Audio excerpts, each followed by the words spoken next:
السلام علیکم ورحمۃ اللہ وبرکاتہ۔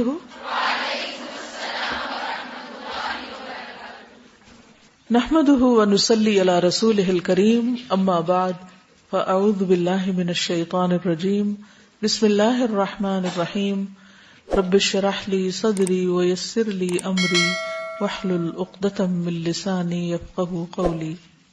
پچھلے دنوں کھانے کے ساتھ پانی پینے کی بات ہوئی تھی اور اس پر ہم نے یہ کہا تھا کہ مزید اس پر ریسرچ کریں، تو الحمدللہ اس پر کچھ مٹیریل سامنے آیا ہے۔ اس سلسلے میں سنت کیا ہے؟ سنت میں کھانے کے ساتھ پانی پینے کی نہ تو حوصلہ افزائی کی گئی ہے کہ ضرور پیو، اور نہ ہی حوصلہ شکنی کی گئی ہے۔ اگر کسی کو ضرورت محسوس ہو رہی ہے تو پی لے، اگر ضرورت محسوس نہیں ہو رہی تو نہ پیے۔ طبی نقطہ نظر سے جو موجودہ ریسرچ ہے، کھانے سے 15 منٹ پہلے سے لے کر کم از کم 1 گھنٹہ کھانے کے بعد اگر پانی سے پرہیز کیا جائے تو کھانا صحیح ہضم ہوتا ہے۔ اگر کھانے کے دوران پانی پینا ہو تو چھوٹے چھوٹے سپس میں پیا جا سکتا ہے۔ کھانے کے دوران بہت زیادہ مقدار میں پانی پینا ہاضمے کے لیے اچھا نہیں۔ کھانے کے ساتھ ٹھنڈا پانی پینا اچھا نہیں، لیکن گرم لیکوڈ جیسے قہوہ وغیرہ اگر تھوڑی مقدار میں لے لیا جائے تو کوئی حرج نہیں۔ دن کے باقی حصے میں پانی پی لینا چاہیے، جب بھی دل چاہے پی لیں۔ کسی نے سوال کیا تھا کہ آپ نے پینے کے آداب بتائے اور اس میں صرف بیٹھ کر پینے کی بات پر سٹریس کیا، جبکہ ایسے واقعات ملتے ہیں جن میں کھڑے ہو کر پینے کا بھی ذکر ہے، جس میں ایک زمزم کا بھی ہے۔ تو زمزم کے بارے میں تو میں نے آپ کو بتا دیا تھا کہ اس میں نہ یہ کہا گیا کہ کھڑے ہو کر پیو اور نہ کہا گیا ہے کہ بیٹھ کر پیو۔ نبی صلی اللہ علیہ وسلم نے چونکہ کھڑے ہو کر پیا، اس لیے بہت سے لوگ اس کو کھڑے ہو کر ہی پیتے ہیں، لیکن اگر کوئی بیٹھ کر پینا چاہے تو اس کے لیے ممانعت نہیں ہے، اور اس کی پابندی بھی نہیں ہے کہ لازماً کھڑے ہو کر ہی اس کو پیا جائے۔ ہاں، یعنی اگر کوئی یہ سمجھ کر کھڑے ہو کر پیتا ہے کہ نبی صلی اللہ علیہ وسلم نے ایسا کیا تو اس کو سنت کے اتباع کا ثواب مل جائے گا، یا اس محبت کا جس میں وہ یہ ایکشن کر رہا ہے۔ لیکن اگر کوئی بیٹھ کر پیتا ہے تو اس کو کوئی گناہ نہیں ہوگا کہ اس نے کسی سنت کی مخالفت کی ہے۔ ہمارے دین میں وسعت ہے۔ عام طور پر جب ہم کسی سنت یا کسی اتباع کی بات کو پڑھتے ہیں تو پھر اس کو بعض اوقات اتنے لٹرل میننگ میں لے لیتے ہیں کہ اگر کوئی تھوڑا سا بھی ادھر ادھر ضرورتاً ہو جائے جس کی رخصت ہے دین میں، تو اس کو بھی ہم برا بھلا کہنے لگتے ہیں، برا سمجھنے لگتے ہیں۔ تو ایسا نہیں ہونا چاہیے، ٹھیک ہے؟ ہاں، الا یہ کہ شریعت نے واضح طور پر کہہ دیا ہو کہ ایسا مت کرو۔ حلال بھی بین اور حرام بھی بالکل واضح ہے۔ جہاں حرام ہونے کی بات ہے وہ تو حرام ہے ہی، لیکن ادروائز کسی بھی ایسی چیز کو حرام نہیں کیا جا سکتا جس کو شریعت نے حرام نہ کیا ہو۔ وَلَا تَقُولُوا لِمَا تَصِفُ أَلْسِنَتُكُمْ هَذَا حَلَالٌ وَهَذَا حَرَامٌ۔ جو تمہاری زبانیں گھڑتی ہیں اس کے مطابق یہ نہ کہو کہ یہ حلال ہے اور یہ حرام ہے۔ حلال اور حرام کا اختیار صرف اور صرف اللہ رب العالمین کے ہاتھ میں ہے۔ جس چیز کو وہ حلال کرے وہی حلال ہے، جس کو وہ حرام کرے وہی حرام ہے۔ اگر کوئی اپنی مرضی سے ایسا کرے گا تو وہ اللہ تعالیٰ کے اختیارات میں دخل اندازی کے برابر ہے، جو کہ درست نہیں۔ ام لہم شرکاء شرعوا لہم من الدین ما لم یأذن بہ، ٹھیک ہے؟ کیا ان کے کچھ شرکاء ایسے ہیں کہ جنہوں نے ان کے لیے ایسا دین ایجاد کیا ہے جس کی اللہ نے ان کو اجازت نہیں دی؟ جس چیز کو اللہ تعالیٰ نے نہیں شریعت کا حصہ بنایا تو کسی کو اختیار نہیں کہ اسے شریعت کا حصہ بنائے۔ اب جہاں تک کھڑے ہو کر کھانے پینے کی بات ہے تو اس کے بارے میں شریعت کیا کہتی ہے؟ کچھ چیزیں تو آپ کو کھانے پینے کے آداب میں بتا دی ہیں، کچھ چیزیں مزید اس کی وضاحت میں۔ شیخ الاسلام ابن تیمیہ سے کھڑے ہو کر کھانے پینے کے بارے میں سوال کیا گیا کہ کیا وہ حلال ہے یا حرام یا مکروہ تنزیہی ہے، یعنی مکروہ ہے، اور کیا کھڑے ہو کر کھانا پینا جائز ہے جب کوئی عذر ہو جیسے مسافر، اور کیا راستے میں چلتے ہوئے کھایا پیا جا سکتا ہے؟ تو انہوں نے جواب دیا جہاں تک عذر کا تعلق ہے تو اس میں کوئی حرج نہیں، یعنی کہ بیٹھنے کی جگہ ہی نہیں ہے۔ بعض اوقات آپ کیوں میں کھڑے ہوتے ہیں، کسی بینک کے سامنے، کسی ڈاک خانے کے سامنے، کسی اور جگہ پر، اور بعض اوقات لائنیں سڑک پر ہوتی ہیں اور آپ وہاں پر نیچے نہیں بیٹھ سکتے، اگر بیٹھیں گے تو رستہ رکے گا۔ یہ جیسے میں نے حج عمرے کی مثال دی کہ اگر آپ طواف کے دوران یا سعی یا رمی کے دوران کہیں آپ تھوڑا سا پانی کا سپ لیتے ہیں یا کچھ کھاتے ہیں تو کہاں بیٹھیں گے آپ؟ بیٹھنا خطرناک ہے وہاں، بلکہ بیٹھنا دوسروں کے لیے اذیت کا باعث ہے، تو آپ ایسا نہیں کریں گے۔ تو اس وقت اگر آپ کچھ کھانا چاہتے ہیں، پینا چاہتے ہیں تو آپ کھا پی لیں، کوئی حرج نہیں، کوئی گناہ کی بات نہیں ہے۔ تو کہتے ہیں کہ جہاں تک عذر کا تعلق ہے تو اس میں کوئی حرج نہیں، معذور انسان کو اس کی اجازت ہے۔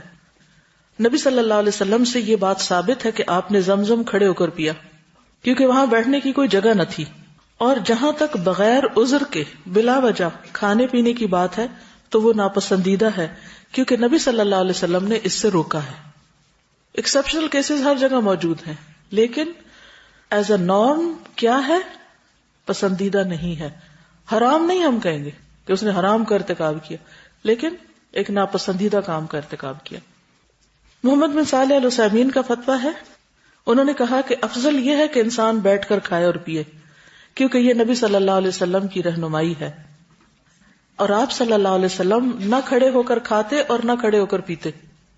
اللہ یہ کہ زمزم کے بارے میں پتہ چلتا ہے، رخصت کا پتہ چلتا ہے، لیکن آپ کھانا پینا بیٹھ کر ہی کرتے تھے. جہاں تک کھڑے ہو کر پینے کا تعلق ہے تو نبی صلی اللہ علیہ وسلم سے صحیح ثابت ہے کہ آپ نے اس سے روکا بھی ہے، منع بھی کیا. صحیح مسلم کی روایت ہے، انس رضی اللہ عنہ سے روایت ہے کہ نبی صلی اللہ علیہ وسلم نے منع فرمایا کہ کوئی آدمی کھڑے ہو کر پانی پیے. قتادہ کہتے ہیں کہ ہم نے کھڑے ہو کر کھانا کھانے کے بارے میں پوچھا تو انس رضی اللہ عنہ نے کہا کہ یہ اور بھی زیادہ برا اور گندا کام ہے. ٹھیک ہے، یعنی اس کا مطلب یہ ہے کہ نبی صلی اللہ علیہ وسلم نے اگر کھڑے ہو کر پینے سے منع کیا تو کھڑے ہو کر کھانا اور بھی زیادہ منع ہے، کیونکہ کھانا تو زیادہ ٹائم لیتا ہے. اب ترمذی میں جو ابن عمر کی روایت ہے کہ ہم رسول اللہ صلی اللہ علیہ وسلم کے زمانے میں چلتے پھرتے کھایا کرتے تھے اور کھڑے ہو کر پیا کرتے تھے، یعنی ایسا کر لیا کرتے تھے، یہ بخاری میں ہے. تو یہ اس بات پر دلیل ہے کہ یہ عمل حرام نہیں ہے، جیسے پہلے میں نے عرض کیا، لیکن اس کا ترک کرنا بہتر ہے. یعنی زیادہ اچھا اور بہتر عمل یہ ہے کہ انسان بیٹھ کر کھائے اور بیٹھ کر پیے. جہاں تک صحابہ کے چلتے پھرتے کھانے یا پینے کی بات ہے تو وہ باقاعدہ کھانا کھڑے ہو کر نہیں کھایا کرتے تھے، کبھی ضرورتاً ایک آدھ کھجور چلتے پھرتے کھا لی تو اس کی اجازت ہے. بعض اوقات ایسا ہوتا ہے نا کہ آپ جا رہے ہیں جلدی میں ہیں اور آپ نے کھایا کچھ نہیں اور آپ کو بھوک بھی لگی ہے، تو اگر آپ اپنے اس میں سے نکال کے کچھ کھا لیتے. بعض اوقات کچن میں کام کر رہے تھے، کھڑے ہو کے کوک کر رہے تھے، تو اس کو کیا ہوتا ہے، کبھی چکھنا پڑ جاتا ہے، کبھی تھوڑی سی کوئی چیز لقمہ لینا پڑتا ہے. بعض اوقات آپ جلدی میں ہوتے ہیں، آپ کو بیٹھ کے کھانے کا ٹائم ہی نہیں ہے، تو آپ نے اگر ایک آدھ بائٹ لے لیا کھڑے ہو کر تو حرام کا ارتکاب نہیں کیا. لیکن یہ روز کی عادت نہیں بنانی چاہیے، کیونکہ نبی صلی اللہ علیہ وسلم نے اس کو ناپسند کیا.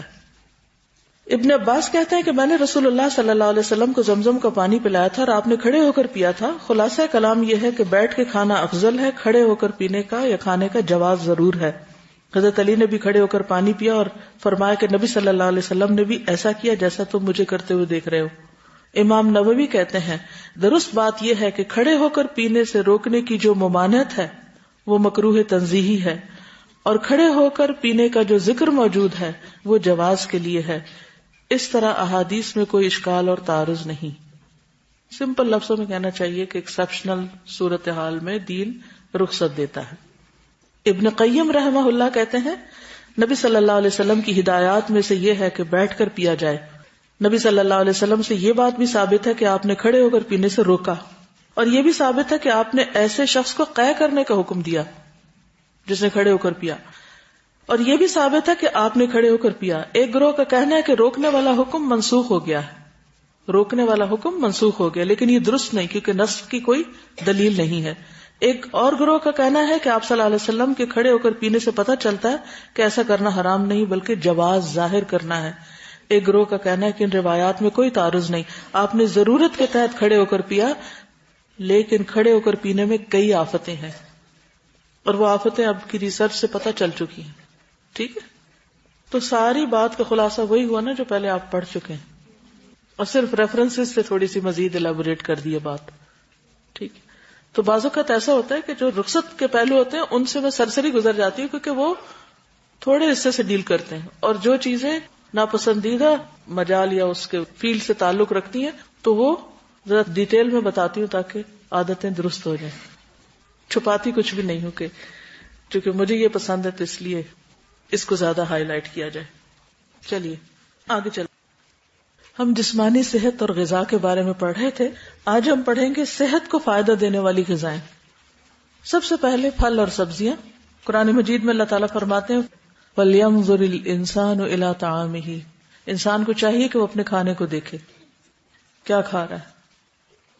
انا صببنا الماء صبا ثم شققنا الارض شقا فانبتنا فيها حبا وعنبا وقضبا وزيتونا ونخلا وحدائق غلبا وفاكهة وأبا متاعا لكم ولأنعامكم. عبس آیت 24 سے 32 تک. انسان کو چاہیے کہ وہ اپنے کھانے کی طرف دیکھے، غور کرے. ہم نے ہی اوپر سے پانی برسایا، یعنی بارش برسائی، پھر عجب طرح سے زمین کو پھاڑا.